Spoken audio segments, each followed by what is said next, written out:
ಆಡಳಿತ ದೃಷ್ಟಿ ಜನಸಂಖ್ಯೆ ಸಾಕಷ್ಟು ಆಗ್ಯದಲ್ರಿ, ಇದನ್ನೆಲ್ಲ ಕನ್ವಿನ್ಸ್ ಮಾಡುವಂಥ ಕೆಲಸ ಇವತ್ತು ಯಾರ್ದು ಇದ್ರು ಅದು ಸತೀಶ್ ಜಾರಕಿಹೊಳಿ ಅವ್ರದ್ದು, ಲಕ್ಷ್ಮೀಬಾಯಿ ಹೆಬ್ಬಾಳ್ಕರ್ ಅವರು.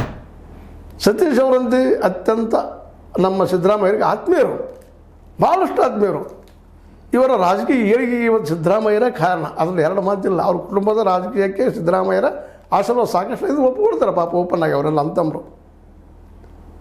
ಅದೇ ಕಾಲಕ್ಕೆ ಲಕ್ಷ್ಮೀಬಾಯಿ ಹೆಬ್ಬಾಳ್ಕರ್ ಅವರ ರಾಜಕೀಯ ಬೆಳವಣಿಗೆ ಡಿ ಕೆ ಶಿವಕುಮಾರ್ ಅವರ ಕಾರಣ.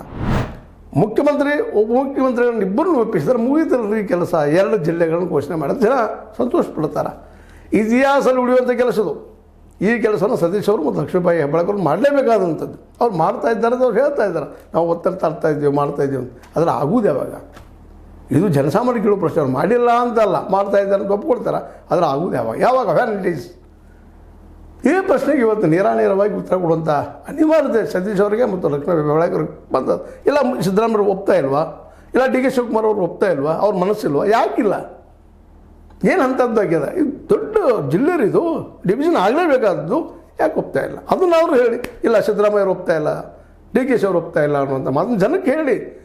ಜನರಿಂದ ಆಯ್ಕೆ ಆದಂಥವ್ರು ನೀವೆಲ್ಲ, ಇದು ನಿಮಗೆ ಗೊತ್ತಿರಲಿ.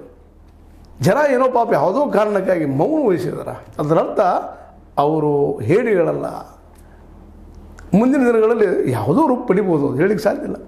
ಅದರಲ್ಲೂ ನಮ್ಮ ಈ ಜನರ ಧ್ವನಿ ಆಗುತ್ತಿರುವಂಥ ಅಶೋಕ್ ಪೂಜಾರಿ ಜೊತೆಗೆ ದಸ್ತಗೀರ್ ಪೈಲ್ವಾನ್ರಂತೆ ನಿರಂತರವಾಗಿ ಅದನ್ನು ಆ ದಸ್ತಗೀರ್ ಪೈಲ್ವಾನ್ರಂತೆ ತಮ್ಮ ಎಡಗೈಗೆ ಒಂದು ಕರಿಪಟ್ಟಿ ಇಡುವ ಜಿಲ್ಲೆ ಆಗಲೇಬೇಕು ಹೋರಾಟ ನಿರಂತರವಾಗಿ ಮಾಡ್ತಾ ಬಂದಿದ್ದಾರೆ.